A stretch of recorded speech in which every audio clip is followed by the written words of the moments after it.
पहले दो वीडियो में हमने जाना कि भाषा का स्वरूप क्या है, भाषा की प्रकृति क्या है, और उसके बाद हमने आपको हिंदी की भिन्न भिन्न विधाओं के शिक्षण के संदर्भ में सस्वर वाचन और मौन वाचन इसका कितना फ़ायदा है, क्या इसका कार्य है, क्या इसकी सावधानियां हैं, हमने वो चर्चा की। तो आज की इस वीडियो की शुरुआत हम कर रहे हैं गद्य शिक्षण कैसे करें। अगर हम बात करें गद्य शब्द की तो ये संस्कृत की गद धातु से उत्पन्न हुआ शब्द है। इसका अर्थ है स्पष्ट रूप से कहना। छंदबंधहीन शब्दार्थ योजना गद्य है। अंग्रेजी में गद्य को प्रोज कहा जाता है, जिसका अर्थ है सीधी और अनअलंकृत भाषा में कही गई बात, या हम यूं कहें कि स्पष्ट रूप से कोई भी बात जब हम कहते हैं तो वही गद्य है, और वही अंग्रेजी में इसको हम प्रोज बोलते हैं। मौखिक या लिखित रूप में साधारण ढंग से कही गई बात गद्य है। इस प्रकार गद्य विराम आदि व्याकरण के नियमों से आबद्ध वह रचना है जिसमें भाव गांभीर्य रहता है और विचारों की सफल अभिव्यक्ति भी रहती है। गद्य शिक्षण के उद्देश्य की अगर हम बात करें तो ये छात्रों के शब्द भंडार की वृद्धि करता है। छात्रों को शुद्ध उच्चारण का अभ्यास भी गद्य के द्वारा हो जाता है। छात्रों के शब्द भंडार, सूक्ति भंडार, लोकोक्ति तथा मुहावरों के भंडार में भी वृद्धि होती है।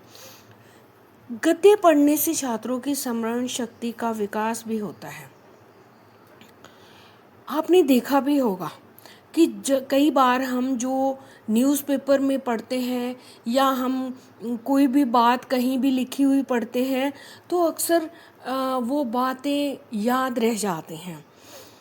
जो कि तो याद नहीं रहे तो उसमें जो निहित भाव होता है वह तो अवश्य ही याद रह जाता है, क्योंकि वो स्पष्ट रूप से लिखा हुआ होता है। उसमें कोई भाषा विशेष का प्रभाव नहीं होता, वो साधारण तरीके से कही हुई बात होती है। तो इससे छात्रों को शुद्ध वाचन की शिक्षा भी मिलती है। शुद्ध वाचन कराना हो तो गद्य सबसे अधिक सही रहता है, और गद्य के वाचन से जो छोटे बालक हैं उनको बहुत फ़ायदा होता है।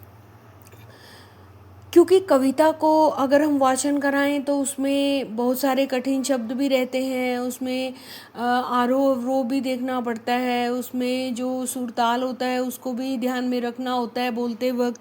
लेकिन गद्य में ऐसा कुछ नहीं है। गद्य बहुत सरल सुस्पष्ट शब्दों में लिखी हुई बात होती है जिसका वाचन बड़े आसानी से कराया जा सकता है, और प्रत्येक छात्र उस वाचन को करने में सक्षम होता है, क्योंकि अक्षर साधारण होते हैं, शब्द जो हैं वो आसान होते हैं। तो इस तरह से छात्रों में रचनात्मक और सृजनात्मक शक्ति का अगर विकास करना है तो गद्य शिक्षण या गद्य के द्वारा जो है सृजनात्मक शक्ति का विकास भी होता है। और आपने देखा होगा कि जिन बालकों की रुचि पढ़ने में होती है, रीडिंग हैबिट जिन बच्चों की रहती है, वो ज़्यादा सृजनात्मक होते हैं अपेक्षाकृत उन बच्चों के जिनकी रीडिंग हैबिट नहीं होती। इसलिए विद्यार्थी जीवन में कोशिश की जाती है कि रीडिंग हैबिट को डेवलप किया जाए, पढ़ने की आदत को डाला जाए, क्योंकि पढ़ने की आदत से एक तो बालक जो है वो अपना स्वयं का कार्य अच्छे से कर पाएगा, पढ़ पाएगा, और दूसरा अगर वो पढ़ने की आदत उसने डाल ली है तो वो तरह तरह की जो नॉलेज है यहाँ वहाँ कहीं से उसको मिलेगी तो वो तुरंत ही उसको पढ़ने का इच्छुक होगा, जागरूक होगा, और उससे उसकी सृजनात्मकता बढ़ेगी ही बढ़ेगी।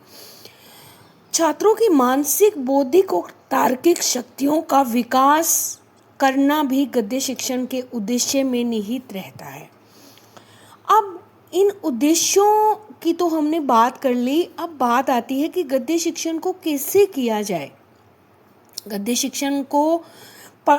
को पढ़ाने के लिए 3 जो तरीके हैं वो अपनाए जाते हैं। सबसे पहला रहता है वाचन। वाचन में सस्वर वाचन हो गया, मौन वाचन हो गया। सस्वर वाचन में भी आदर्श वाचन जो शिक्षक के द्वारा होता है, और अनुकरण वाचन जो कि विद्यार्थी के द्वारा होता है। इससे पहले वाले वीडियो में हमने सस्वर वाचन को विस्तार पूर्वक जो है वर्णन किया है, तो अगर इसको जानना है तो आप इससे पहले वाला वीडियो देख सकते हैं। दूसरा जो वाचन है वो मौन वाचन रहता है, जिसमें विद्यार्थी भी नहीं बोलता है और अध्यापक एक बार जो गाइडलाइन दे देता है, निर्देश दे देता है, उसके बाद विद्यार्थी मौन होकर उस गद्य को पढ़ते हैं। कई बार तो दो बार पढ़ने की सलाह भी दी जाती है, क्योंकि इससे शब्द जो है वो ज़्यादा क्लियर हो जाते हैं बच्चों को, और जो छोटे बच्चे हैं उनमें मौन वाचन कराना बहुत ही कई बार फायदेमंद रहता है। बहुत छोटी कक्षाओं में सस्वर, उससे थोड़ी बड़ी कक्षाओं में मौन वाचन का सहारा लिया जाता है, और बड़ी कक्षा में आने के बाद तो विद्यार्थी स्वयं ही मौन वाचन ही करता है, वो बिना बोले ही पढ़ता है जो कुछ भी उसको पढ़ना होता है। अब ये हो गया पहला स्टेप, गद्य शिक्षण कराने का पहला स्टेप हो गया वाचन। दूसरा व्याख्या।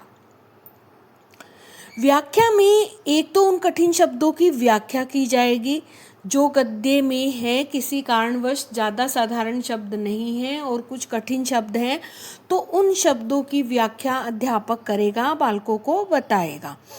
वाक्य खंडों की व्याख्या करेगा। कई बार वाक्य बहुत बड़ा रहता है, उसके अलग अलग भाग में कुछ बातें कही गई होती हैं जो हो सकता है कि विद्यार्थी सही से नहीं समझ पाए, तो उन वाक्यों को खंडों में विभाजित करके अध्यापक कोशिश करेगा कि उनको सारी बात वो अच्छे से बताए। अगर कोई सूक्ति का प्रयोग हुआ है तो उसकी व्याख्या की जाएगी, और वाक्य जो हैं उनकी व्याख्या भी की जाएगी कि उनमें क्या बात कैसे कही गई है। तीसरा जो स्टेप आएगा वो आएगा विचार विश्लेषण का। विचार विश्लेषण में एक तो वाक्यों के का विचार विश्लेषण किया जाएगा कि वाक्य कैसे हैं, क्या है।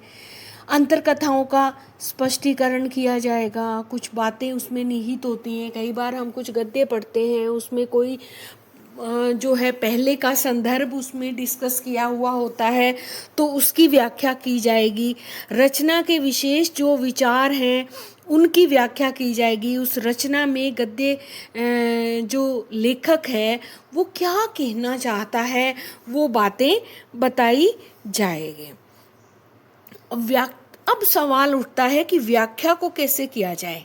व्याख्या एक तो प्रवचन विधि के द्वारा की जा सकती है, शब्द व्याख्या उद्बोधन विधि के द्वारा भी की जा सकती है, और व्याकरण सम्मत विधि के द्वारा तो वाक्य की व्याख्या बहुत आसानी से की जा सकती है। वाक्य खंडों की व्याख्या अगर हम करेंगे तो वो कैसे करेंगे कि उसमें निहित जो भाव सौंदर्य है उसका स्पष्टीकरण हम करेंगे, और अगर कोई अलंकारिक प्रयोग हुआ है तो उसको भी हम स्पष्ट करेंगे।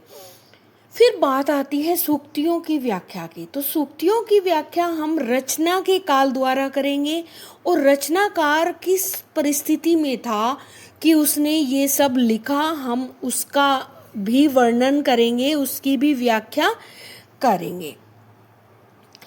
अब बात आती है व्याख्या के रूप कौन कौन से हैं।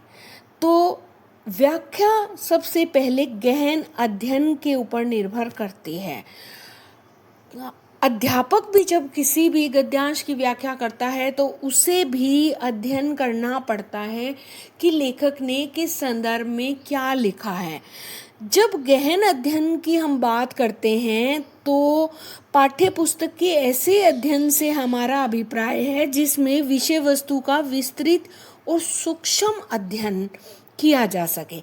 इसमें गंभीरता पूर्वक कठिन शब्दों को और वाक्यांशों की व्याख्या और मुहावरों का प्रयोग, लोकोक्तियों की व्याख्या और शुद्ध उच्चारण का अभ्यास, विचारों और भावों की व्याख्या, ये सब सम्मिलित रहता है। गहन अध्ययन कैसे किया जाए कि हमारा जो गहन अध्ययन है वो सफल हो। सबसे पहला प्रस्तावना के रूप में वार्तालाप की जाए। संक्षिप्त वार्तालाप किया जा सकता है, जिसमें कक्षा में अध्ययन के प्रति वातावरण भी बन जाता है और बालकों को यह भी पता लग जाता है कि इस गद्य में क्या है और उन्हें क्या पढ़ना है। और यहाँ नए ज्ञान का संबंध, पहले जो ज्ञान है विद्यार्थियों को, उससे भी संबंध स्थापित किया जाता है। अध्यापक कोशिश करता है कि जो गद्य में जानकारी दी गई है उस जानकारी से संबंधित पूर्व ऐसी कौन सी जानकारी है जो विद्यार्थियों के पास पहले से उपलब्ध है। अध्यापक उस जानकारी से उनको जोड़ता है और फिर वो अपने गद्य का पढ़ाना शुरू करता है। दूसरा रहता है आदर्श और अनुकरणीय वाचन। अध्यापक सबसे पहले अनुच्छेद का आदर्श वाचन करता है, स्पष्टता पूर्वक करता है, बहुत अच्छे तरीके से करता है। छात्र गंभीर होकर उसको सुनते हैं, अर्थ ग्रहण करने की कोशिश करते हैं और उसके पश्चात जो है शिक्षक बालकों को वाचन के लिए उत्साहित करता है और बालक अपनी स्वेच्छा से बार बार एक एक करके उसका वाचन करते हैं। उच्चारणगत शुद्धता का पूरा ध्यान दिया जाता है और स्पष्टता पर भी ध्यान दिया जाता है। अगर आवश्यक हो तो अध्यापक बीच में रोक कर भी कुछ बात बता सकता है। तीसरा आता है स्पष्टीकरण। जब बात आती है स्पष्टीकरण की तो बालक ठीक से अनुकरण जब करने लगता है तब अध्यापक उसका स्पष्टीकरण करता है, क्योंकि अध्यापक को ये पता लग गया कि बालक इस बात से परिचित हो चुका है। अब उसका स्पष्टीकरण करेंगे तो वो बालक को याद भी रहेगा और समझ में भी आएगा। स्पष्टीकरण चित्र के द्वारा किया जा सकता है, आंगिक चेष्टा के द्वारा अर्थ का स्पष्टीकरण किया जाता है। अगर कोई टीचिंग एड उस विषय में संबंधित है, कोई शिक्षण सहायक सामग्री अगर हो सकती है उस शिक्षण के लिए, तो उसका प्रयोग अध्यापक करता है। मौखिक रूप से ज्ञात से अज्ञात की ओर चलने का जो सूत्र है उसको अपनाया जाता है और वाक्यांशों और शब्दों के द्वारा विषय वस्तु को स्पष्ट किया जाता है। प्रश्नोत्तर तो रहेंगे ही रहेंगे। गहन अध्ययन में अध्यापक को यह ध्यान रखना चाहिए कि प्रश्नों की संख्या कम हो और प्रश्न विविधता लिए हुए हो। एक ही प्रकार के प्रश्न बार बार पूछने से विद्यार्थी बोर हो जाते हैं और वो उन प्रश्नों के प्रति उत्सुक नहीं रहते। साथ ही बालकों को व्याकरण का ज्ञान और पाठ्य पुस्तक से संबंधित जो दिशा निर्देश हैं वो भी उनको समय समय पर देने चाहिए। पूरा अनुच्छेद पढ़ चुकने के बाद, पूरा गद्य पढ़ चुकने के बाद अध्यापक को वस्तु विश्लेषण प्रश्न पूछने चाहिए, ताकि ये पता लगे कि किन किन विद्यार्थियों को उस गद्य में निहित भाव समझ में आ गए हैं, और समझ में आए हैं तो वो किस स्तर तक समझ में आए हैं, कम आए हैं या ज़्यादा आए हैं, कोई भाग छूटा तो नहीं है। अध्यापक इस अनुच्छेद को दोबारा पढ़ने के लिए भी कह सकता है। अध्यापक इसकी व्याख्या दोबारा भी कर सकता है अगर अधिकतर बालकों को वो समझ में नहीं आया है तो। इसी तरह अन्य जो गद्य हैं उसमें भी यही क्रिया अपनाई जानी चाहिए। जब तक बालकों को समझ में नहीं आए, अध्यापक का कर्तव्य बन जाता है कि वो उसको बार बार समझाता रहे, समय सीमा का ध्यान रखते हुए, क्योंकि जो सिलेबस रहता है, जो हमारा जो पाठ्य सामग्री निहित समय में हमें पूरी करनी होती है, उस समय को भी हमें ध्यान में रखना है। ऐसा ही नहीं है कि एक गद्य को हम 7 दिन लेकर बैठे रहें, लेकिन ऐसा भी नहीं है कि एक गद्य को हमने पढ़ा दिया और बालकों के कुछ भी समझ में नहीं आया और हम आगे चल पड़े। कहने का मतलब क्या है कि ठीक हमें समय का उपयोग करते हुए कोशिश करनी चाहिए कि अधिकतर बालकों को वो जल्दी समझ में आ जाए और तत्पश्चात आगे की पाठ्य सामग्री को लिया जाए। इस सब अध्ययन के बाद, इस सब व्याख्या के बाद गद्य शिक्षण की विधियों की हम बात करेंगे। कौन कौन सी विधियां लगाई जाती हैं। अर्थ कथन विधि सबसे पहले। दूसरी जो विधि है वो है व्याख्यान विधि। तीसरी जो विधि है वो है विश्लेषण विधि। चौथी जो विधि है वो है समीक्षा विधि। अर्थकथन विधि, जैसा कि इसका नाम है, गद्यांश में कठिन शब्दों और वाक्यों के अर्थ बताए जाते हैं, आवश्यकता अनुसार उसको स्पष्ट किया जाता है। यह विधि परंपरागत विधि है, इसे हम मनोवैज्ञानिक विधि नहीं कह सकते, क्योंकि इस विधि का दोष एक ही होता है कि इसमें केवल और केवल अध्यापक अर्थ बताता रहता है, अर्थ का विश्लेषण करता रहता है, और ज़रूरी नहीं है कि छात्र उसमें भाग लें। इसमें छात्र निष्क्रिय रहते हैं और छात्रों को अपने विचार प्रकट करने का और सोचने समझने का अवसर भी प्राप्त नहीं होता है, तो इसलिए यह विधि ज़्यादा कारगर नहीं है। दूसरी विधि है व्याख्यान विधि। इस विधि में शिक्षक जो है वो मौखिक पठन करने के पश्चात शब्दों की व्याख्या करता है, उपसर्ग, प्रत्यय, संधि, समास इत्यादि अगर कुछ आए हैं तो उनको स्पष्ट करता है, भावों को स्पष्ट करता है, गद्यांश का सरल अर्थ बताता है, गद्यांश किस संदर्भ में कैसे लिखा गया है वह बताता है। इस विधि का भी वही दोष है कि इसमें भी छात्र निष्क्रिय रहते हैं और वो व्याख्यान को सुनते हैं, उनको अधिक बोलने की आज़ादी नहीं है। हालांकि व्याख्यान विधि में अगर छात्र छात्राएं चाहिए तो वो हाथ उठाकर अध्यापक से प्रश्न बीच में पूछ सकते हैं, तब ये विधि कुछ ठीक हो जाती है। तीसरी विधि है विश्लेषण विधि। इस विधि में अध्यापक प्रश्नों के मदद से शब्दों व भावों की व्याख्या करता है। इस विधि में छात्रों को सोचने समझने का अवसर भी मिलता है और यह विधि माध्यमिक स्तर के लिए बहुत उपयुक्त है। इसलिए माध्यमिक स्तर पर विश्लेषण विधि के द्वारा गद्य का शिक्षण किया जाता है। चौथी विधि है समीक्षा विधि। छात्रों द्वारा जो भाषाई कौशल हैं उनके ऊपर पूर्णता प्राप्त करने के बाद ही इस विधि का प्रयोग किया जाता है। भाषाई कौशल कौन से हैं हमने सबसे पहले वीडियो में बताया, दूसरे वीडियो में भी हमने थोड़ी सी चर्चा की है, तो आप वहाँ से जान सकते हैं। तो भाषाई कौशल जो कि बोलना, कहना, सुनना, पढ़ना इत्यादि है, जब इनके ऊपर छात्र पूर्णता प्राप्त कर लेता है तो इस विधि का प्रयोग करना बहुत ही श्रेष्ठ रहता है। इस विधि का प्रयोग निबंध के तत्वों की व्याख्या और समीक्षा के लिए किया जाता है। यह विधि उच्च माध्यमिक और उच्च कक्षाओं के लिए बहुत ही उपयुक्त है, क्योंकि समीक्षा छात्रों के द्वारा भी की जाती है और अध्यापक भी समीक्षा करता है, तब तक विद्यार्थी उसको अच्छे से जान जाते हैं। तो यह बड़ी कक्षाओं के लिए विधि बहुत कारगर है।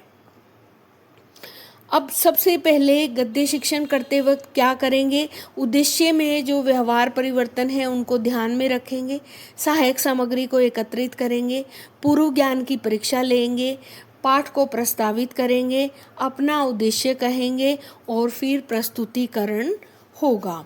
तो इस तरह से प्रस्तुतिकरण करते वक्त अध्यापक जो है वो बहुत ध्यान रखेगा। प्रस्तुतिकरण में जो अध्यापक है वो ना तो अधिक जल्दी करेगा और ना ही ज़्यादा धीरे धीरे पढ़ाएगा। वो उनको जितना आवश्यक होगा, जैसे ज्ञात से अज्ञात की ओर सूत्र का अनुकरण करते हुए अध्यापक जो है वो पूर्व ज्ञान की परीक्षा करके उसके पश्चात अगर वो ज्ञान ज़्यादा अच्छा है और उससे ज़्यादा जुड़ा हुआ है तो अध्यापक लोक कथा, चित्र आदि के माध्यम से कुछ प्रश्न पूर्व ज्ञान के आधार पर पूछकर अध्ययन हेतु बालकों को मानसिक रूप से तैयार कर लेगा। तो इस तरह से जो पाठ है वो प्रस्तावित हो जाएगा। प्रस्तुतिकरण करते वक्त अध्यापक जो है वो आदर्श वाचन करेगा, फिर विद्यार्थियों से अनुकरण वाचन कराएगा। उच्चारणगत अगर कुछ गलतियां हुई हैं, अशुद्धियां हुई हैं तो उनका संशोधन अध्यापक के द्वारा किया जाएगा। शुद्ध उच्चारण करवाने हेतु छात्रों की सहायता ली जाएगी, उनसे बार बार बुलवाया जाएगा। जिन छात्रों ने गलत उच्चारण किया है उनसे बार बार सही उच्चारण करवा के देखा जाएगा। और अगर कुछ कठिनता बालकों को है और बालकों के कोई प्रश्न है तो उन कठिन शब्दों का, उस काठिन्य का निवारण अध्यापक करेगा।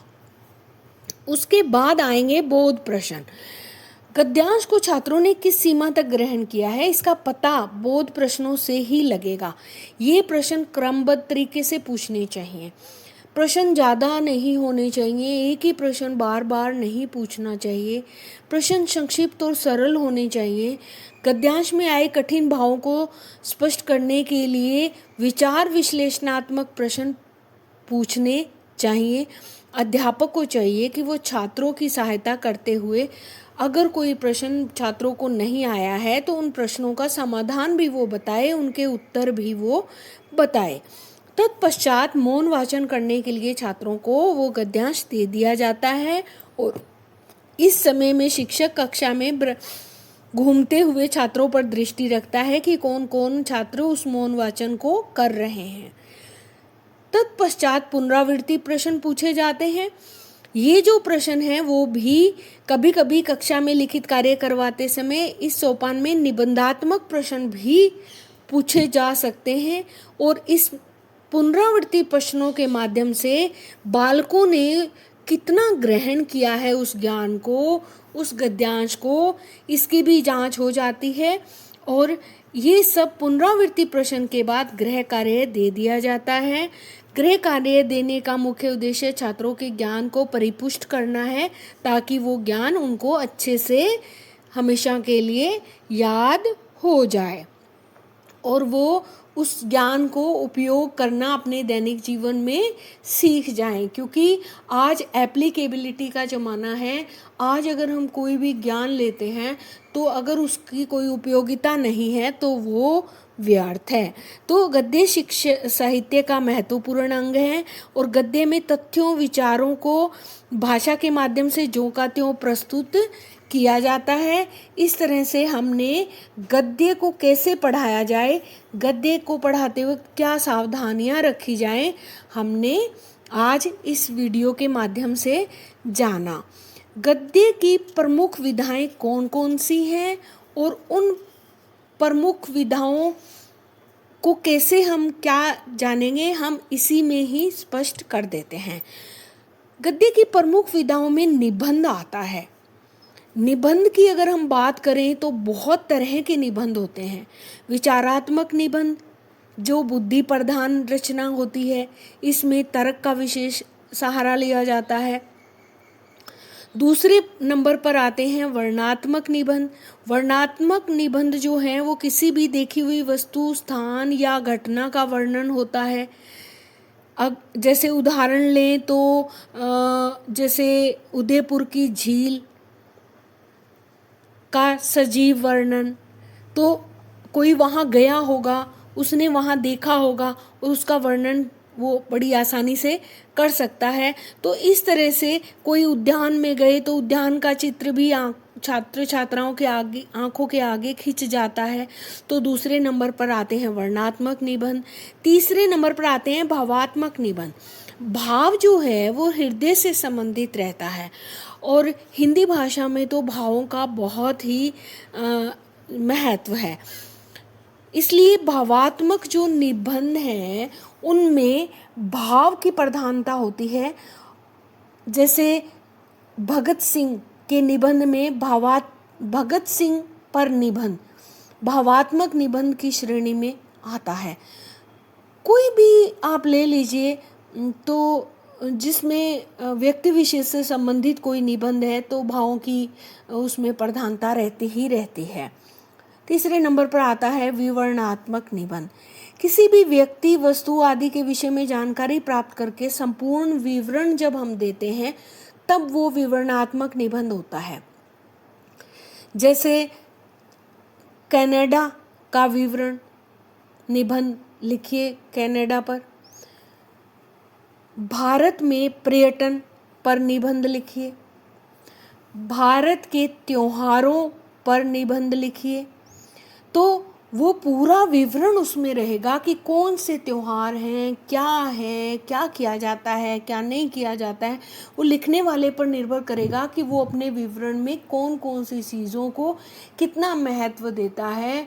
वो उस त्योहारों की संख्या के बारे में ज़्यादा बताता है या जो त्योहार उसने थोड़े बताए हैं उनका वर्णन करता है। वो तो निबंध लिखने वाले पर निर्भर करता है। लेकिन अच्छा यही होता है कि जिस विषय में वो निबंध है उस विषय की पूर्ण जानकारी बताई जाए। इस तरह से कुछ निबंध बहुत बड़े हो जाते हैं। दूसरी जो विधा है गद्य की, उसमें आती है कहानी। कहानी तो ऐसी है कि सुनने में भी मज़ा आता है और कहने में भी मज़ा आता है। जब बालक छोटे होते हैं तो कहानियों के माध्यम से बहुत सारी बातें सीख जाते हैं। भावाभिव्यक्ति करनी हो तो कहानी जो है वो बहुत ही अच्छा साधन रहती हैं। तो इस तरह से संक्षेप में अगर हम यूँ कहें तो गद्य शिक्षण में गद्य की सभी विधाओं का अध्ययन किया जाता है। गद्य शिक्षण द्वारा शिक्षक अपने छात्रों को कम से कम समय में अधिक से अधिक ज्ञान देना चाहता है और वह ये भी चाहता है कि अपने छात्रों की सृजनात्मक शक्ति का भी विकास हो। इसलिए विविध विधाओं की वह जानकारी भी देता है। वह कठिन शब्दों का निवारण भी करता है। वह सरलता से कठिनता की ओर बड़ी सफलता से गोचर कर जाता है, आगे बढ़ जाता है। और छोटी छोटी कहानियों के द्वारा लेखक पाठकों को यह भी शिक्षा देना चाहता है कि उसमें निहित भाव क्या है। इसके साथ साथ मनोरंजन भी हो जाता है और गद्य शिक्षण में गद्य के सभी रूपों का अध्ययन और अध्यापन किया जाता है। तीसरे नंबर पर आता है आत्मकथा। आत्मकथा लिखने का प्रचलन कुछ ही वर्षों से हुआ है। इस विधा में कई लेखकों ने आत्मचरित्र लिखे हैं।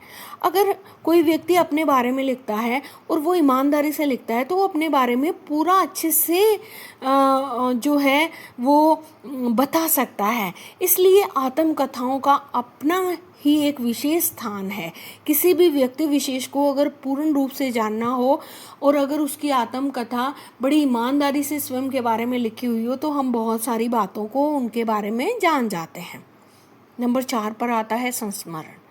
संस्मरण में लेखक जो है वो अपनी संपर्क में आए हुए कुछ विस्मृत व्यक्तियों की स्मृतियों का चित्रण करता है। तो इस तरह से संस्मरण में क्या रहता है कि कुछ व्यक्ति विशेष जो हमारे संपर्क में आते हैं, हमने उनके बारे में क्या जाना, हमारा उनके साथ क्या अनुभव हुआ, उन्होंने क्या अपनी विशेष बातें हमें बताई, इस सब जानकारी का चित्रण संस्मरण में रहता है। नंबर 5 पर आता है जीवनी। हिंदी गद्य का प्रमुख अंग जीवनी भी है। जीवनी में या तो किसी व्यक्ति से संबंधित घटनाओं का इतिहास क्रम से वर्णित किया जाता है या किसी व्यक्ति के द्वारा किसी दूसरे व्यक्ति के व्यक्तित्व का विश्लेषण और मूल्यांकन किया जाता है। जैसे स्वर कोकिला लता मंगेशकर, इन पर बहुत लिखा हुआ है अलग अलग व्यक्तियों के द्वारा। भारत कोकिला सरोजिनी नायडू। तो इस तरह से कुछ सूक्ष्म जीवनियाँ जो होती हैं वो कुछ विभूतियों के जीवन की झांकी भी प्रस्तुत करते हैं। अगले वीडियो में हम कविता शिक्षण की जानकारी देंगे कि कविता शिक्षण करते वक्त क्या क्या सावधानियां रखनी चाहिए, कविता शिक्षण कैसे किया जाना